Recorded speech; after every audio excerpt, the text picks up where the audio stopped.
This week on American Forum, we look at what it means to be a constructive citizen in these troubled times.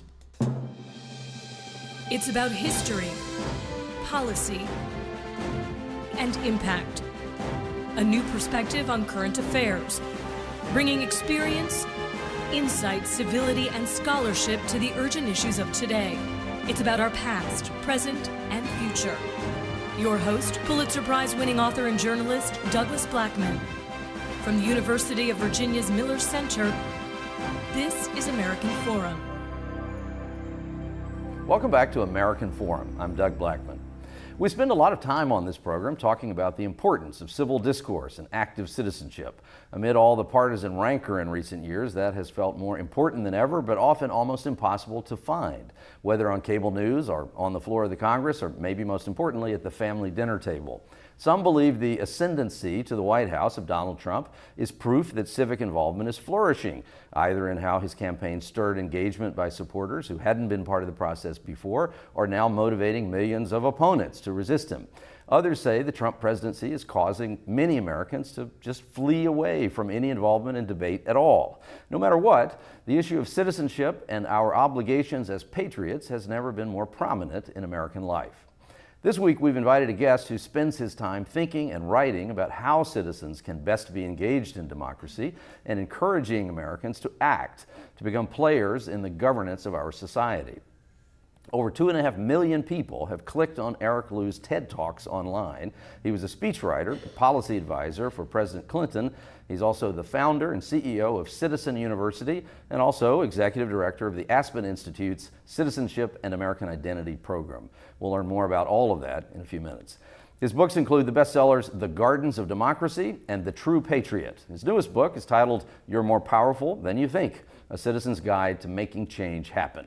Eric Liu, thanks for joining us. Doug, it's great to be here. It's good to have you back. The last time you were here, we were it was almost 3 years ago, I think, and we had a debate about political polarization, I think, and you were one of the debaters in that process. And in the course of that, you met for the first time, I think, a leading Tea Party activist who was on the other side of the debate, along with George Will. And you guys have developed a friendship, and from looking at what you've been up to lately, you seem to do stuff with the Tea Party guy all the time now. We sure have. Matt Kibbe. Matt and I met here at that debate, and over the years what we've come to see is that even though his policy views and preferences are different from mine, we share this abiding interest in bottom-up citizen power right now. His work, starting with the Tea Party and now with an organization called Free the People, is in many ways a mirror image of what we've been doing at Citizen University. And so we've gotten a lot of chance to play together thanks to you. Well, that's good. So at least in one case, we've overcome partisan difficulties. That's right. What we do at American Forum. But tell us more about what you're talking about. I mean, I'm a old journalist guy, worked in newspapers a lot of the time. I care about these things, I believe in these things, but I'm also kind of skeptical and cynical about the human spirit and do-gooders like you. What are we really talking about here? What is Citizen University? Just map out for us what you are really pushing people to do. I love that you confess to your skepticism about the human spirit. Citizen University, we exist to democratize understanding of how power works in civic life. All of our work, whether with folks on the left or the right, in different sectors of civic work, from immigrant rights to veterans to voting reform to national service to civic technology, is really about this fundamental question of how do you show up as a pro-social contributor to community? And I think the reality is that even before this most recent election cycle, we've been in a multi-decade cycle of decline in this country where people have forgotten the values, the systems knowledge, and just the hard skills of how to show up in civic life. And so our organization has existed to help spark the revival of that practice and that culture. I'm not a Pollyanna. I have no pretense that our work alone is going to lead to a national sea change in attitudes, but I do believe that at every time in American history where there's been a period of renewal and awakening, it has happened because a catalytic minority of people decided, we're not going to take this anymore. We've got to be part of the solution. We've got to be part of the healing of the body politic. And the work that we do at Citizen University, pulling together folks from across the political spectrum who are interested in this revitalization of citizen power, says to me that we are in that kind of period of awakening and renewal right now. But it seems that today we have this surge of activism you're describing, but it's all across the political spectrum. It's hard to maintain or sort out who really is right about capital gains taxes, and that might be a motivating factor, or the morality is complicated on things like abortion. Even if you think you have a clear view on that, it's complicated. So how do you, in that sort of environment where it's so much harder to know really what is the right thing, how do you motivate people across that spectrum, or can you? Do you have to sort of work with one set of folks? You know, I think there's two things to unpack here. In the first place, just to go back to that, I think, natural and in many ways beneficial spirit of initial skepticism. Nowhere do you see that kind of skepticism or cynicism more sharply than around the very topic that I've centered this new book on, which is power, right? For most people, the very word power, the very topic of power, is a dirty word. It seems like the kind of thing that, oh, this is going to be sordid. This is going to be a real House of Cards, kind of Game of Thrones sort of discussion. And every association we have with the word and the idea of power is essentially a negative one. Power trip, power hungry, power mad, right? My view is that power is, in civic life, is simply like fire. It just is. It's not inherently good or evil.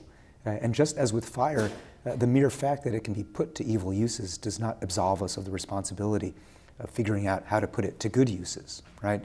And in the case of civic power, becoming literate in understanding how, and I define it simply as a capacity to ensure that others will do as you would like them to do. Now, again, to some people that sounds kind of menacing or threatening. Machiavellian, yeah. Machiavellian, right. Or maybe Tony Soprano, like, you know, it'd be a shame if you didn't do what I wanted you to do, right? But in fact, let's be honest about every single relationship we're in our lives, with our families, with our neighbors, with our coworkers, much less with fellow citizens. We're always thinking about how to get other people to do what we want them to do, right? This is the nature of human life. And so I don't think skepticism is a bad thing. I think it's just being grown-ups about naming this dynamic and then thinking about how do you harness this dynamic toward a greater sense of the common good, which goes to the heart of your question here, because who gets to define the common good, right? It is true that in politics today, perhaps we lack a single fight that has the unifying moral clarity of certainly abolition, you know, a century and a half ago, or even to a certain extent, desegregation and racial integration, although it is worth remembering as we sit here in Virginia that to plenty of folks 50, 60, 70 years ago, it was not as morally clear as it seems today in hindsight. There are a lot of folks who were quite comfortable with that status quo, and that status quo seemed like a natural order of things, and it took, again, a catalytic, motivated minority to begin to change the frame of the possible, right? But put that to the side. Today, I think what unites so many of these surging civic movements, whether it is the Tea Party, or Occupy Wall Street, or $15 Now, or Black Lives Matter, whatever it is this sense that we've been living through 4 decades plus of a concentration and monopolization of power, wealth, and voice in this country. And to folks on the left and the right, that has been not only offensive, it's been an abomination. It has been a betrayal of the American idea. And people across the political spectrum see different causes for that and have different things they want to focus on. To folks on the right, they see a concentration of power in the hands of the federal government. To people on the left, they see a concentration of power in the hands of multinational corporations. And in many ways, they're both right. We're also in a cycle in our politics that President Trump is the 4th consecutive president in which we've had very active public discussion of the idea that this person should be impeached, beginning relatively soon after they became president. In the case of Bill Clinton, we in fact did impeach him over something that, when you look back on it with a distance of time, was a very serious and terrible thing to do, particularly the misleading of the American people about his personal moral failures, and doing it under oath. We had another president who initiated a war that cost many lives, that turned out to be on a messy set of ideas. Okay, at least that's a substantive thing to have a discussion about whether this president was a terrible failure. But then we have a president who wins a great mandate, and there's immediate discussion by his opponents that he should be impeached rather than just defeated. And now we have another highly controversial president who there may be many things about him that many people don't like, but there hasn't been anything to surface that in any fashion would suggest a substantive basis for the impeachment of this person who's barely even been inaugurated. And yet, among these disparate organizations, there's a sense that if we lost at this one moment, we will, by whatever means necessary, seek to get that power back. It seems to me that there's a baked-in destructive dimension to these very things that, in another way, seem very constructive. But so how do you deal with that? How do you balance that the very good thing you're after also leads to hysterically ridiculous demands by the very same people at times? Well, I think one of the impeachment cycle that you're describing is specifically a feature of what's been going on in Washington, D.C. I'm not even sure, when you describe this as our national politics, I'm not quite sure I want to even give D.C. that much credit. This is not our national politics. This is the dysfunction of a group of leaders currently in office in the Beltway who have begun to betray norms of democratic self-government and begun to betray norms of recognizing that democracy is a game of infinite repeat play, that you can't just scorch the earth and impeach your way to ultimate permanent victory, that it requires some kind of give and take, right? And those norms have corroded and eroded over the last 25, 30 years. I would say, but it wouldn't just be me. I mean, I think the political scientists Norm Ornstein and Tom Mann have written a great deal about the ways in which the polarization of that DC politics has been quite asymmetrical, driven more by the ways in which the right has gone off the deep end than by the extremism of the left. But again, put that to the side. I think that what's going on outside of the Beltway and outside of the federal institutions of national government is this incredible surge, not only of citizen activism, but of renewal. And yet, there is some tendency that rather cynical things also can turn out to happen. How do you keep that from happening? How do you have these blossomings of human spirit? And you don't keep that from happening. I mean, this is human nature, and this is where I would agree fully with you. I mean, let's go back to A Son of Virginia. I mean, the way that Madison wrote in the Federalist Papers about the nature of faction. Right? Faction exists because human preferences, human differences in aspiration, human competitiveness is a constant, and you're not going to wish away faction, and God forbid we ever try to do away with faction in some top-down fashion. The reality is that in all human endeavors, Little League team, multinational corporation, there are going to be those interpersonal politics. There are going to be those power struggles for who gets more playing time, who gets more air time, who gets more face time, right? That is the nature of us as status-conscious, competitive beings, right? When I talk about the promise of this blossoming moment that we're in of bottom-up citizen power, I'm not saying in any kind of way that side of things is going to disappear. Every movement that you can point to in American history that you might be proud of, suffrage, abolition, civil rights movement, marriage equality, all of these, though we look back on history and may have a tendency to neaten them up and button them up kind of nicely and draw them in an arc of continuous progress, they are completely messy affairs. And they are made messy not only by competing agendas, but they are made messy by often bitter personal rivalries and often bitter human frailties, right? That's the nature of the game. I'm not saying that goes away, but I am saying that all that a democracy guarantees us is the opportunity to bring to bear our fullest human aspirations together in ways that sometimes can transcend those human frailties, right? Whether we actually take advantage of that opportunity is simply a matter of whether we remember to stop giving away, throwing away the inherent power that we have as citizens, right? And I think this is why I am net optimistic about our moment. You alluded to it in your introduction. I am no fan of Donald Trump and his presidency, but I will give him plenty of credit, whether or not he wants it, for single-handedly. He alone has sparked the greatest surge in civic engagement in this country in half a century. He is responsible for this unbelievable surge of participation, knowledge, renewal, activism, and that's not just on the left among people who are resisting him. It's among libertarians who are equally concerned about his tendency to overreach in using executive power. It's among reform conservatives who are concerned that with Trump defining the brand of conservatism, that the ideas that they've been focused on and trying to advance might be getting corroded.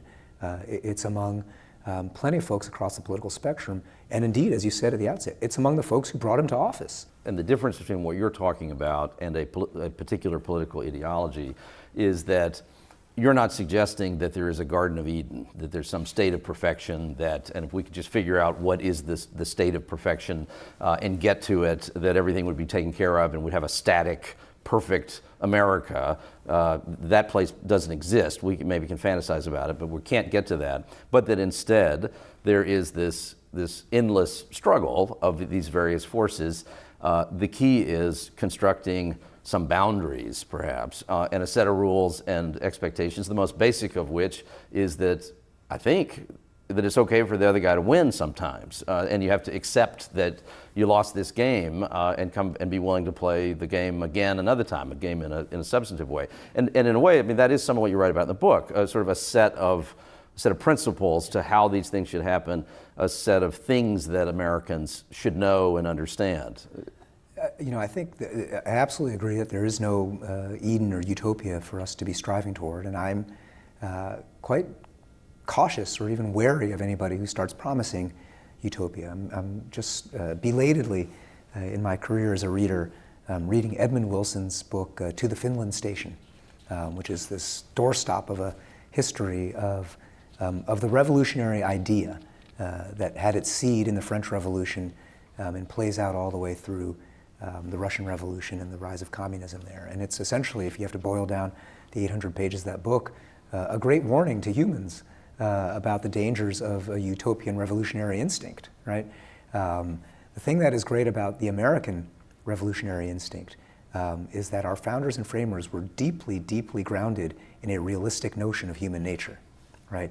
And a fear of the mob. And a fear of the mob, but also a belief that it was precisely going to be the self-interestedness of Americans that could be actually put to positive use if you designed a government a certain way, right? That said, one of the core principles that I lay out in this book here that I think is really important for us to evolve toward, it's not chasing a utopia, but it is a matter of evolution. While self-interest is a human constant, and people will always be self-interested, how we define self-interest changes over time, right? I think this is a critical point.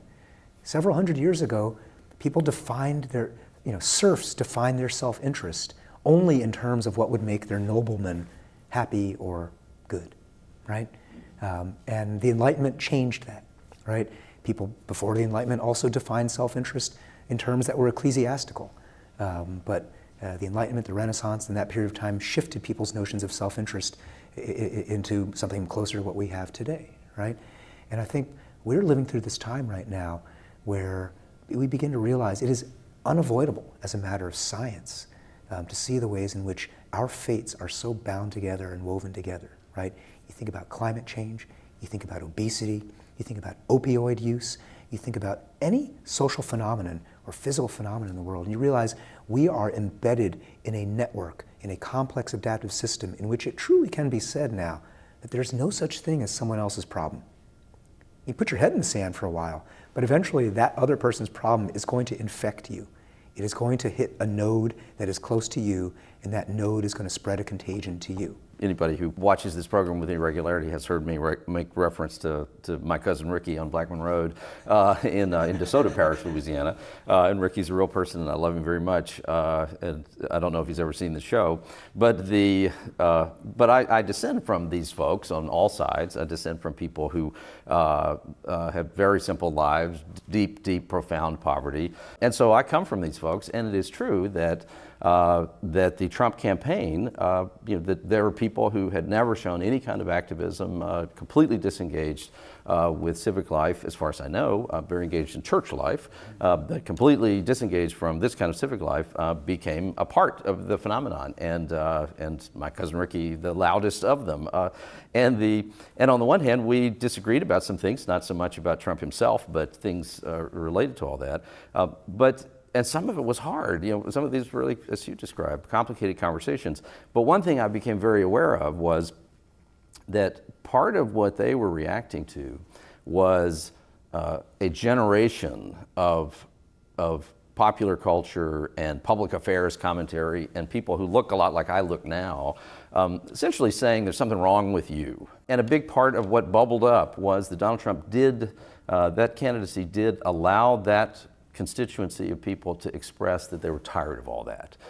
And I think that is a good thing. That is even whatever decisions they make on particular things, that's a good thing, and maybe that's the beginnings of a much more constructive kind of engagement in civic life. Well, here now I'm going to criticize, and now I'm going to be the skeptic, because I actually think, yes, I think there can be some good there, but I think it is important for us to be eyes wide open about the complicated nature of the support that a lot of people have shown for President Trump. Look, as I write in this book, we're living through this period that's not just an age of bottom-up citizen power. We're living through this age right now where simultaneously we've had these 4 or 5 decades of radical, severe inequality and concentration of wealth, and also concentration of voice in our politics, right, and in our media. And that's part of what cousin Ricky, yep, is feeling, the sense that he is truly an outsider. He is truly not of the nation that is getting to tell itself a story of what this nation's becoming. At the same time, there's another tectonic shift going on in the United States, which is that fundamentally Americanness and whiteness are delinking. That's a big one. And that's a good thing, I think you're saying. Well, I happen to think it's a good thing, yeah, but I acknowledge fully that it is freaking a lot of people out, right?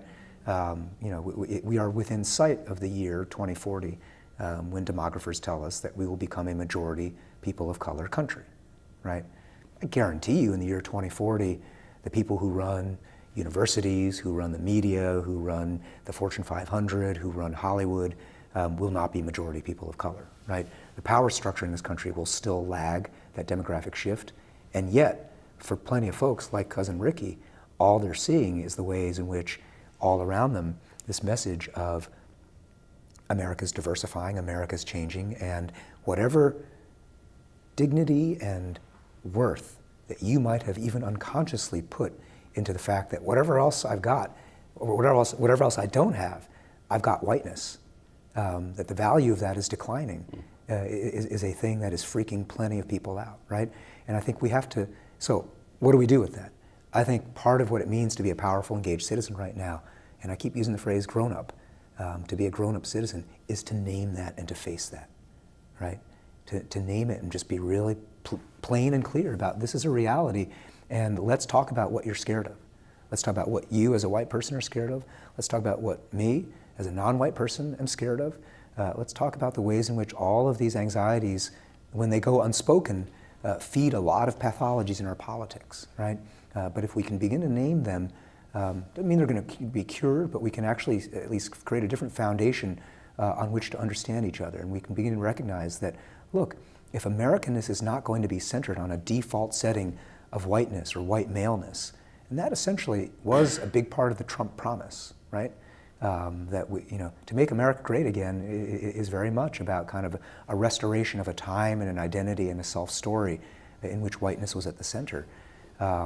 If we're not, in fact, going to be there anymore, where can we be together? Is there a place we can go together that's not just about, oh, well, now I'm the non-white guy, and I'm going to lord it over you, and I'm going to punish you, right? but rather what new fate can we create together? I'm interested in saying to them, I get that you're scared. I'm scared too. Be a grown-up. Join me in this conversation about what we're going to do together. Thanks for being here. Doug, thank you for having me.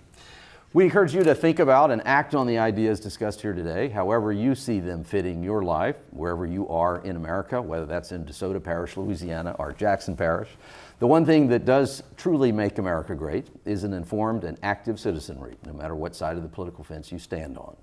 We hope part of how you engage in citizenship will be to keep watching future editions of American Forum, where we are always discussing these issues, our president, and the most urgent questions facing our leaders and our society and you.